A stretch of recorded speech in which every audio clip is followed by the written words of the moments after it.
Self-improvement is usually described as discipline, growth, or responsibility. Reading more, learning more, optimizing routines, refining mindset. It looks like progress, and for many people, it is. But for a specific group of people, capable, thoughtful, already working, self-improvement slowly becomes something else. It becomes a substitute for action. These people aren't avoiding effort, they're avoiding exposure. Execution creates consequences. Self-improvement postpones them. When you execute, you risk rejection. You risk being wrong.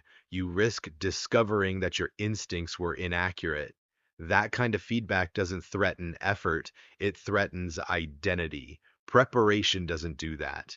Preparation keeps identity intact. You can still imagine success without testing it. As long as you're improving yourself, you haven't failed yet. That's the comfort. Execution forces a verdict. Self-improvement delays it. This is where the pattern begins. Capable people don't stop working. They redirect their work inward. They research instead of decide. They refine instead of commit. They learn instead of ship. And the mind supplies a justification that sounds intelligent. Skepticism. You start questioning methods, timing, context, whether this is really the right move. Skepticism looks like wisdom. Often it's just fear with better language, fear of rejection, fear of failure, fear of discovering limits. So the system adapts. Another framework replaces a decision, another insight replaces a risk, another plan replaces execution. Nothing is technically wrong, and yet nothing really changes. This is where self-improvement quietly changes roles. It stops being about growth and starts functioning as protection. Protection from judgment, protection from irreversible mistakes, protection from finding out.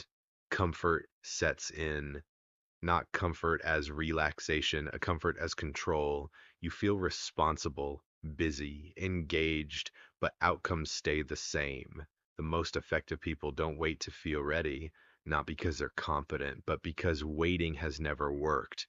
They act with incomplete information, then let reality do the correcting. Most people reverse this order.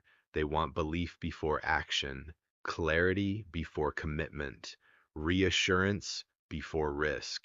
That order feels safer. It also guarantees delay. Self-improvement supports that delay perfectly. It rewards effort without demanding exposure. It feels productive without producing evidence. And evidence is the real threat because evidence removes ambiguity. Evidence tells you whether you were right or not. Self-improvement keeps things theoretical. Execution makes things real. That's why capable people often stay stuck longer than beginners. Beginners act because they don't know better. Capable people hesitate because they do. They understand the consequences.